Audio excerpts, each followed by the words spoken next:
இந்த ஒரு birthday function ஒரு குடும்பத்தையே வந்து பிரிக்க போகுதா? கோவில்ல வந்து மெதுவா ஒலிக்கிற மணி ஓசையோட வந்து தொடங்குது இன்னைக்கு எபிசோடு. ஆனா அந்த அமைதிக்குள்ள பாத்தீங்கன்னா ஒரு புயல் இருக்கு. சுகன்யா ஆரம்பிச்ச சதி வேலையில முழு குடும்பமே வந்து குழம்ப போகுது. காந்திமதியோட பர்த்டே செலிப்ரேஷன் அரேஞ்ச்மெண்ட்ஸ் எல்லாமே வந்து சக்தி முத்துவேல் வந்து பார்த்துட்டு இருக்காங்க. இந்த சமயத்துல தான் அம்மாவோட பர்த்டே ஃபங்க்ஷன் வந்து கலந்துக்கணும் அப்படின்ட்டு கோமதி வந்து ஆசைப்படுறாங்க. கதிர் வந்து இந்த விஷயத்தை வந்து தெரிஞ்சுட்டு ஐடியா ஒன்று கொடுக்குறான். சுகன்யா சொல்ற விஷயத்தை கேட்ட உடனே கோமதி ஃபேமிலியில் இருக்கிறவங்களுக்கு மேல வந்து சக்திவேல் வந்து ஆத்திரப்படுறான். கடையில வந்து வேலை பார்த்துட்டு இருக்கும்போது சுவர்ல வந்து இடிச்சு பழனி காலில் வந்து அடிபட்டுருது. அதுக்கப்புறம் பார்த்தீங்கன்னா அவன் வந்து கடையில் வந்து ரெஸ்ட் எடுத்துட்டு இருக்கான். அதை பார்த்த மயிலுக்கும் சரி அவரோட அப்பாவுக்கும் இது பார்க்க முடியாதனால இதுக்கப்புறம் பழனியை வந்து வீட்டில் போய் ரெஸ்ட் எடுக்க சொல்லி சரவணன் அங்கே வந்து அனுப்பி வச்சிடறான். அங்கே அவனுக்கு வந்து சுகன்யா வந்து தைலம் தேய்ச்சி விடுறாங்க. நீ கொஞ்ச நேரம் படு, நான் அவர்கிட்ட வந்து சொல்லிடுறேன் அப்படின்னு வந்து கோமதி வந்து சொல்லிக்கிறாங்க. அப்பதான் கோமதியோட அம்மா பர்த்டே பத்தி வந்து பேச்சு போகுது. நீ குடும்பத்தோட வரலன்னா ஃபங்க்ஷனுக்கு வரமாட்டேன் அப்படின்ட்டு காந்திமதி அண்ணன்ட்ட வந்து சொன்னதாக பழனி வந்து சொல்றான்.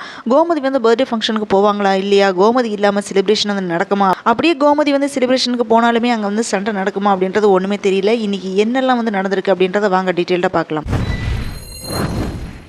இன்னைக்கு பாண்டியன் ஸ்டோர்ஸில் காந்திமதி அம்மாவோட பிறந்தநாள் விழாக்கு வந்து வீட்டில் இருக்கிற எல்லாருமே அதை பண்ணலாம், கோவில் வச்சு பண்ணலாம். சக்தியும் முத்துவேலும் ரெண்டு பேருமே வந்து ஆசைப்படுறாங்க. அவங்க மனசுக்குள்ள ஒரு ஆசை ஒன்று இருக்குது, எப்படியாவது பாட்டியோட முகத்தில் வந்து அந்த சந்தோஷ சிரிப்பு வந்து எகெயின் வரணும் அப்படின்றது. ஸோ அம்மாவோட முடிவை கேட்ட கோமதி வந்து ஷாக் ஆகிறாங்க. இந்த வயசுலேயும் அம்மாவுக்கு வந்து இந்த கஷ்டம் தேவையா அப்படின்னு வந்து ஃபீல் பண்ணுறாங்க. அந்த சமயத்தில் தான் கோமதி அந்த மாதிரி பெரிய விழா வந்து நடக்க போகிறத கேட்டு மனசு வந்து கலங்குறாங்க. அம்மா இல்லாமல் நம்ம குடும்பம் எதுக்கு, நானும் அந்த விழாவுக்கு போகணும் அப்படின்னு வந்து ஆசை வருது அவங்களுக்கு. அப்போ கதிர் என்ன சொல்கிறான்னா, ஏன் அதை நினச்சி வருத்தப்படுற, நம்ம பாட்டியோட பர்த்டே ஃபங்க்ஷனுக்கு போவோம் அப்படின்னு வந்து சொல்றான். இதை கேட்ட பழனி அது எப்படி மாப்பிள்ள முடியும் அப்படின்னு வந்து கேட்கறான். அதுக்கு கதிர் வந்து செம்மையா வந்து ரிப்ளை பண்றான். பாட்டியோட பர்த்டே வந்து கோவிலில் வச்சு தான் வந்து கொண்டாட போறாங்க, வீட்லயே மண்டபத்திலேயே பண்ணலையே, ஸோ கோவிலுக்கு யார் வேணாலுமே போகலாமே அப்படின்னு வந்து சொல்றான்.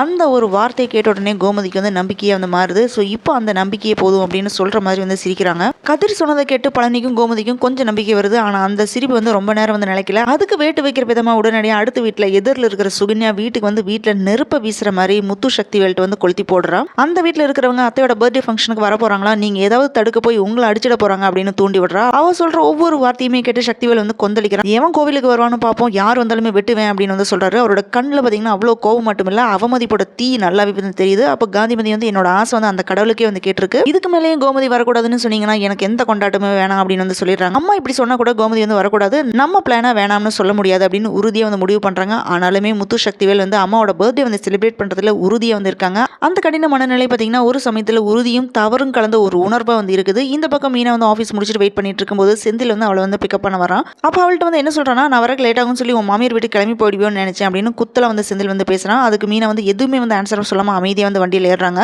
அவங்க ரெண்டு பேருமே வீட்டுக்கு போறாங்க. அங்கே பொருள் எல்லாமே போட்டபடியே வந்து இருக்குது. வீட்டுக்குள்ள நுழைஞ்ச உடனே ரெண்டு பேருக்கு மேலே வாக்குவாதம் வந்து செம்மையா வந்து வெடிக்குது. உடனே செந்தில் என்ன சொல்றான்னா, நீ இங்கிருந்து எல்லா பொருளுமே ஒழுங்கு பண்ணி வச்சிருக்கலாம்ல அப்படின்னு வந்து கேட்கறான். எதுக்காக காலையிலேயே உன் மாமியார் வீட்டு கிளம்பி போன அப்படின்னு வந்து கேட்கறான். அதுக்கு மீனா என்ன சொல்றாங்கன்னா, அது என்னோட இஷ்டம் அப்படின்னு பதிலடி வந்து கொடுக்குறாங்க. அந்த ஒரு வரியிலேயே பார்த்தீங்கன்னா அவரோட மனவேதனை, கோபம், தைரியம் எல்லாமே வந்து கலந்துருக்கு. அதுக்கப்புறம் அவன் பசிக்குது அப்படின்னு சொல்லி சாப்பிட கூப்பிடுறான். உடனே மீனா வந்து நான் வரல அப்படின்னு வந்து சொல்லிடுறாங்க. இப்படி மீனா சொன்னனால செந்தில் மட்டும் கிளம்பி போயிடுறான். அப்போ கோமதிட்டு இருந்து ஃபோன் வருது.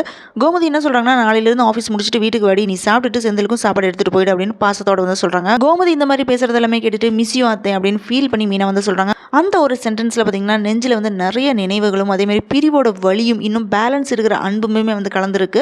இப்படிதான் இன்னைக்கு பாண்டியன் ஸ்டோர்ஸ் வந்து எபிசோட் வந்து முடிஞ்சிருக்கு. இப்போ கேள்வி என்னன்னு பாத்தீங்கன்னா, கோவிலில் நடக்க போற பாட்டியோட பிறந்தநாள் விழாவில் வந்து கோமதி வருவாங்களா, அவங்க வந்தா சக்திவேல் என்ன பண்ண போறாரு, சுகன்யா சொன்ன சதியில வந்து அவங்களே வந்து மாட்டிக்க போறாங்களா, மீனா செந்தில் ரிலேஷன்ஷிப் வந்து மெல்ல மெல்ல வந்து சிதற போகுதா, இது எல்லா கேள்விக்குமே பதில் வந்து நாளைக்கு நடக்கிற எபிசோட்ல தான் நமக்கு தெரிய வரும். ஒரு பிறந்தநாளுக்காக வேண்டிய ஆரம்பிச்ச கதை ஒரு குடும்பத்தோட இதயத்தை வந்து சோதிக்க போகுது. இந்த எபிசோட் வந்து உங்களுக்கு பிடிச்சதுன்னா ஒரு லைக் பண்ணுங்க, ஷேர் பண்ணுங்க. இந்த மாதிரி உணர்ச்சி பூர்வமான எபிசோட் அப்டேட்டுக்காக நம்ம அறிவியன் சேனலை சப்ஸ்கிரைப் பண்ண மறந்துடாதீங்க.